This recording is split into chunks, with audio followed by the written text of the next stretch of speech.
Ne lisez pas ce livre, ne lisez pas ce livre. Le jour de la rentrée scolaire, soit le 1er septembre 2016, j'étais, à mon grand étonnement, invitée au JT de 13h de France 2 pour présenter mon livre, qui est là, voilà, lettre ouverte au ministre de l'Éducation nationale. J'essaie dans ce livre d'alerter sur l'état de notre école, non pas pour faire ha ha ha, blablabla, non, non, non. Mais parce que pour l'avoir vécu de l'intérieur ces 10 dernières années, je vois le naufrage arriver. Donc je relate quelques éléments dans ce livre de mon parcours d'enseignante et j'élargis et enrichis mon propos avec de nombreux rapports officiels. Donc par exemple des rapports de la Cour des comptes, voilà.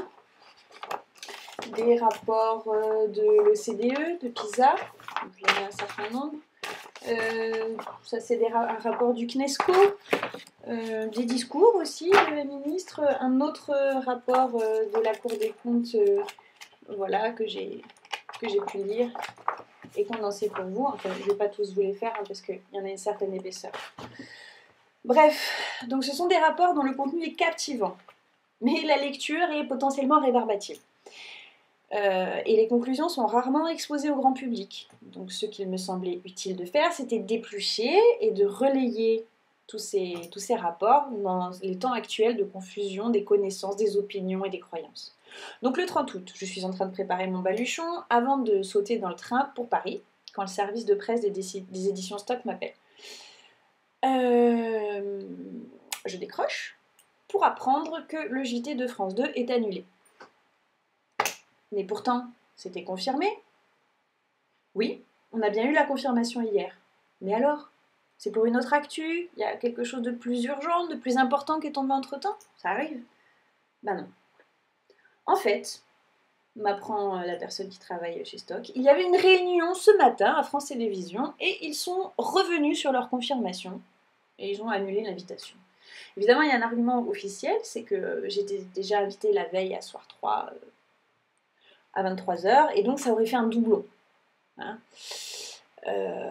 Voilà. Alors ce doublon, il avait été officiellement validé le 29 août par les deux rédactions.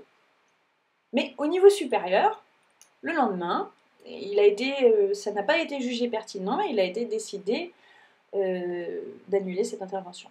Donc pour éviter le doublon, maintenons l'apparition à 23h sur France 3, plutôt qu'à la grand-messe de midi, un jour de rentrée sur France 2. Et donc pour le JT en question, l'invité qui m'a remplacée était l'auteur d'un livre sur la nourriture sans gluten.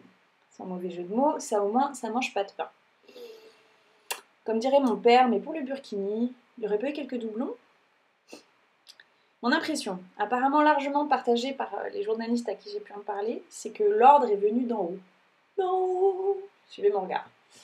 En bon français, on peut parler d'un potentiel cas de censure sur une chaîne d'information du service public. Ne lisez pas ce livre, ne lisez pas ce livre. Pour vous préparer au scrutin à venir, lisez d'autres livres. Lisez des livres de cuisine, c'est bien les livres de cuisine. Voilà, super. C'est tout ce que j'ai trouvé, moi, comme livre de cuisine chez moi. Alors, de préférence, ne prenez pas ça, parce que ça, c'est un peu trop réaliste. Recette à moins de 2 €, ça fait un petit peu pauvre. C'est pas très sexy. Non, de préférence, achetez des livres qui vous parlent des livres de cuisine qui vous présentent des recettes saines, avec des produits chers, qui ne seraient pas des produits industriels, qui seraient des produits qui seraient diffusés dans des circuits parallèles et onéreux. Le genre de produit que votre enfant n'aura jamais le loisir de pouvoir déguster à la cantine Sodexo.